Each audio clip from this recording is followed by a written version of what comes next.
In the quiet suburb of Maplewood, where lawns were trimmed and secrets were kept, Margaret and Thomas Everson had been together for 3 decades. They were pillars of their community. She, a retired nurse; he, a beloved history teacher at the local high school. Their marriage seemed like a model of love and stability. Yet, beneath the surface of their seemingly perfect union, something darker was stirring. The day it began unraveling was a cold Saturday morning in October. Margaret had been going through some old photo albums in the attic, trying to sort out years of accumulated memories, when she found a small envelope wedged between 2 boxes.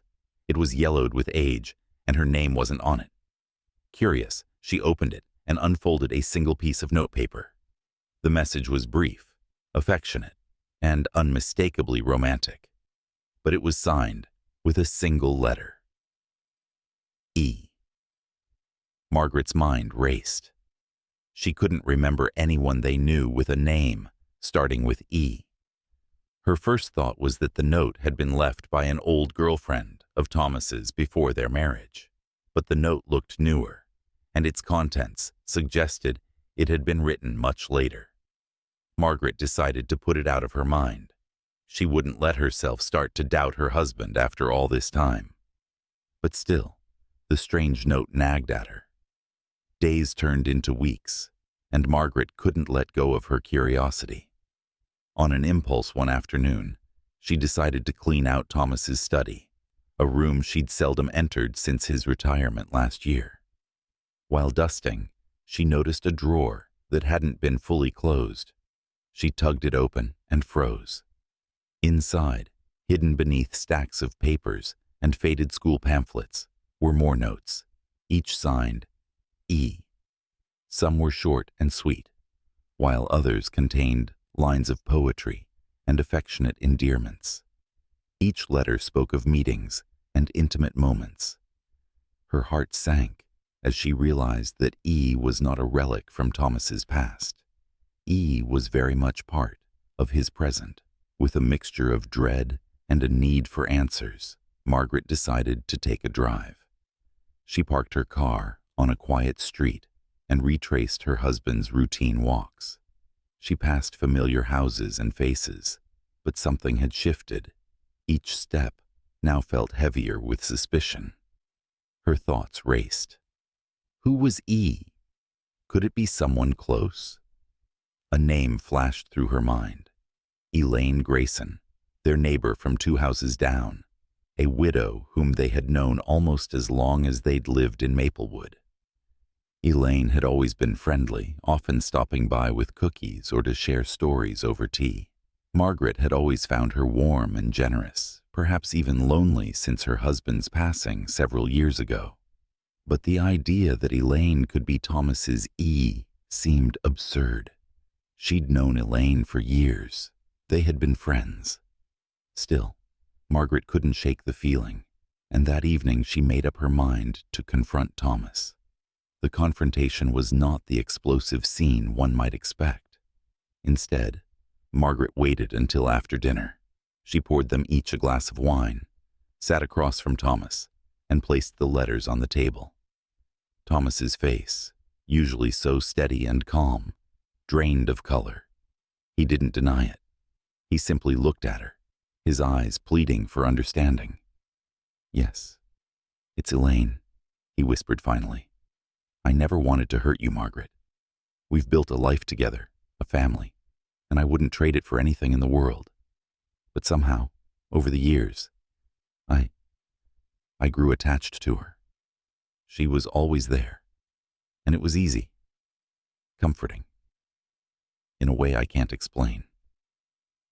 Margaret sat in stunned silence, feeling as though her entire world had just shifted. She'd never imagined her husband capable of this betrayal, much less with a woman she considered a friend. The anger simmered beneath her shock. "For how long?" she managed to ask, her voice barely a whisper. Thomas swallowed hard. "Almost 20 years. It started when her husband was still alive, and after he passed, it deepened." A cold fury washed over Margaret. She had wasted 30 years of her life for a man who had been living a double life, right under her nose. Their shared moments, their laughter, their love. It now all seemed like a charade. She thought about confronting Elaine, but felt too humiliated to face her. Instead, Margaret made a decision. She would not remain the passive, betrayed wife. She would take control of her life, even if it meant walking away from the man she once loved. In the weeks that followed, Margaret moved out of their home and filed for divorce, shocking the community. Thomas was left to face the consequences of his actions, his reputation tarnished, and his future uncertain. And as for Elaine, she stayed behind closed doors, a lonely figure in a house that now held secrets of its own. Margaret, on the other hand, found herself embracing a new chapter, no longer haunted by secrets. Though deeply wounded, she emerged stronger, resolved never to be anyone's second choice again. And as she stepped into her newfound freedom, she left behind not just a broken marriage, but a lifetime of lies. In the months following her departure, Margaret transformed her life with a quiet, steely resolve. She moved to a small, cozy apartment on the other side of town, near a bustling cafe and a local bookstore, places she'd always wanted to spend more time in. She began working part-time at a nearby clinic, immersing herself in her job to distract from the pain and betrayal that still lingered. But some nights, when the city grew quiet, she'd find herself lying awake, her mind looping through questions she'd never asked and answers she might never find. Meanwhile, the scandal had rocked Maplewood. Rumors swirled around Thomas and Elaine. People whispered at neighborhood gatherings, speculating how such an affair could remain hidden for so long. Some blamed Elaine, a widow who, as they said, must have grown envious of Margaret's happy marriage and seen an opportunity. Others pitied Thomas, claiming he must have been deeply unhappy to stray after so many years. Only a few people knew the truth, and Margaret had no desire to correct them. Thomas, on the other hand, found himself isolated. Colleagues avoided him. Friends stopped calling. His long and dedicated career seemed tarnished overnight. Without Margaret, the house felt empty, each room a reminder of the life he'd squandered. He tried reaching out to her, leaving voice messages that went unanswered, sending letters that came back unopened. Margaret's silence was a punishment worse than anything he'd imagined. One evening, as she was sorting through her bills, Margaret received an unexpected call from Detective Valerie Thorne, a local investigator who had worked with her years ago during an incident at the hospital. The detective's voice was calm, but carried an undertone of urgency. "Margaret, I hate to bother you," Valerie said, "but something's come up, and I think you might want to know. It's about Elaine." Margaret's heart skipped. "Elaine? She's missing," Valerie explained. "Neighbors said she hasn't been seen for several days, and her house shows no signs of anyone coming or going. The car is still in the driveway, but the front door was unlocked when we checked. We're not sure what to make of it yet." Margaret was stunned. Despite everything, the news unsettled her. "How long has she been missing?" 4 days, the detective replied. There was no sign of a struggle, no forced entry. And, well, you'll probably hear about it soon anyway. But there was an odd discovery. We found a series of letters hidden in her study, letters from Thomas. It appears she was planning to confront him. The information hit Margaret like a wave. She hadn't realized how much Elaine's betrayal had still occupied her thoughts. But this was something she hadn't expected. Later that night, unable to sleep, Margaret did something she hadn't done since moving into her new place. She picked up her car keys and drove back to Maplewood, parking her car near the small park that connected to Elaine's property. It was past midnight, and a light drizzle misted the air. She knew the police had already searched the house, but something drew her there. As she approached the side gate, a faint noise caught her attention. Soft footsteps on the gravel. She froze, her breath catching, and then she saw a figure standing under the trees, partially obscured by shadows. Her heart pounded as she realized who it was. Thomas. He looked haggard and desperate, his clothes wrinkled as though he hadn't changed in days. He didn't notice her at first, staring fixedly at Elaine's darkened windows. When he finally did look her way, he seemed startled, but then a strange look passed over his face, one of relief, mixed with something darker. "Margaret," he said quietly, stepping toward her. "I didn't think you'd come." She took a step back instinctively. "Thomas, what are you doing here?" I don't know," he stammered, looking away. "I just couldn't sleep. I keep thinking about her. She's gone, Margaret. She just disappeared and no one knows why." Margaret's skin prickled. "The police think she might have been planning to confront you. They found your letters, Thomas." He looked up sharply, his eyes flashing with anger. "Those letters were private. Whatever Elaine and I had, it's over. It ended when you found out." "Did it?" Margaret shot back, her voice barely more than a whisper. "Maybe she wanted more than you were willing to give. Or maybe she knew you'd never leave me." Thomas took a step closer, his expression shifting from anger to something pleading, even haunted. "Margaret, you don't understand. I cared for her, yes, but something was wrong. She'd been talking about strange things. She told me she felt like someone was watching her, that she was being followed. She became paranoid, asking me questions, accusing me of things I didn't even understand." Margaret's mind raced. She remembered the Elaine she'd known. Gentle, generous, lonely after her husband's death, yes, but never irrational. "And you never thought to tell me any of this." Thomas looked down, the guilt heavy in his voice. "I thought it was just nerves, or her way of trying to keep me close. But now, I'm not so sure. Margaret, what if she's really in danger?" Margaret's mistrust boiled over. "If she's in danger, then maybe it's because of you. For all I know, she was the one threatening to expose you. And you—" She stopped, unable to bring herself to say the words. Thomas's face went pale. "You think I had something to do with her disappearance?" "I don't know what to think anymore," Margaret replied coldly. "You lied to me for 20 years. Maybe I never knew you at all." The silence between them grew thick, filled with memories, betrayals, and the unresolved agony of a lifetime shared. As she turned to leave, a strange thought surfaced in Margaret's mind, a fragment of a memory from that night she first found the letters, an image she hadn't fully processed until now. A small silver key tucked within one of Thomas's drawers, a key she'd never seen before.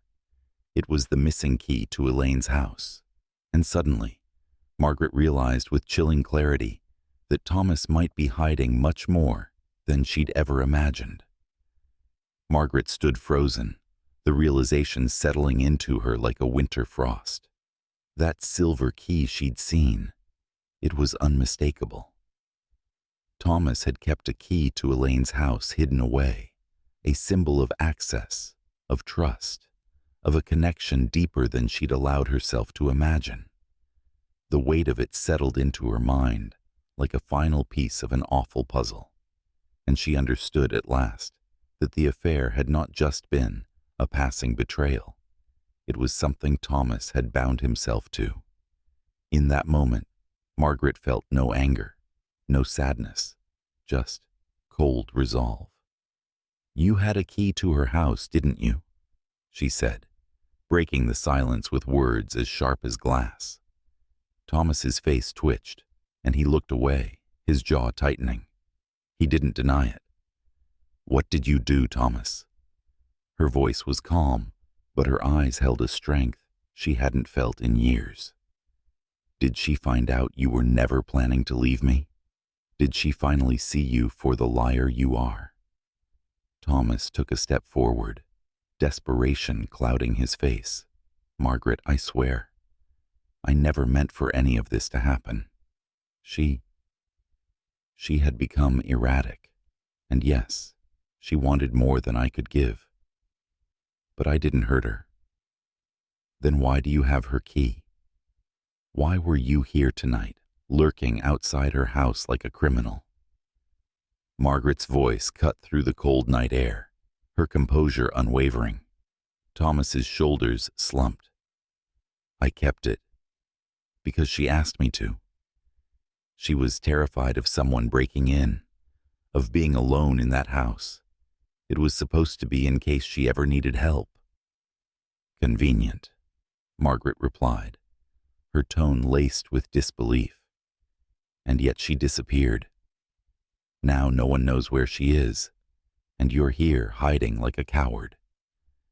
But as she spoke, another question began to churn within her. She remembered the letters, how they'd spoken of meetings in hidden places, of whispered promises. Elaine had loved Thomas, no doubt, but had he felt the same way? Or had he strung her along, feeding her dreams he never meant to fulfill?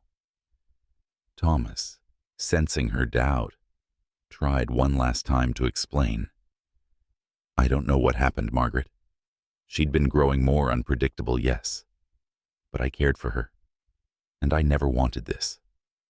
Maybe she wanted too much, but I would never hurt her. I swear it." But his pleas fell on deaf ears. Margaret turned, ready to walk away and leave him to the mess he'd created. Then a voice broke the night. "Margaret." She turned sharply, expecting to see Thomas in a fresh attempt to hold her back. But it wasn't him. Emerging from the shadows was a figure she hadn't expected to see again. Elaine. Alive but different. Her face was pale, her hair disheveled. She looked gaunt, as if she hadn't eaten or slept for days, but her eyes were sharp, filled with a burning clarity, almost defiant. Thomas gasped. "Elaine, I thought you were gone?" She finished coldly, her voice as sharp as broken glass. "No, Thomas, I'm not gone, but I learned the truth." She looked at Margaret, her gaze one of both apology and recognition. "He was never going to leave you, Margaret. All these years, I believed in his lies, just as you did. And now, I'm finally free from them." Margaret's heart twisted as the reality sank in. Elaine hadn't disappeared out of fear or need. She'd vanished on her own terms, stepping back from a life built on deception. She'd chosen finally to escape. Elaine took a step toward Margaret, ignoring Thomas. "You deserve better, Margaret. We both do. But I won't stay here in Maplewood. I've been controlled by him for too long, held in his promises, his half-truths. This was my farewell, my way to disappear." Margaret felt a surge of admiration and a profound sense of relief. "You don't owe me anything, Elaine," she replied quietly. "Just find your peace." Elaine nodded, her gaze softening, and for a moment they shared an unspoken understanding. Without another word, she turned and slipped back into the shadows, vanishing into the night, a ghost reclaiming her freedom. Margaret didn't look back at Thomas.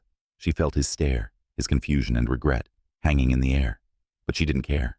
In her heart, she knew her own path lay elsewhere, beyond the lies that had bound her to him for too long. As she walked away, she heard his voice, pleading, desperate, begging for a forgiveness she would never grant. Margaret left him standing there, a man condemned by his own deceit, as she strode into the unknown, finally free.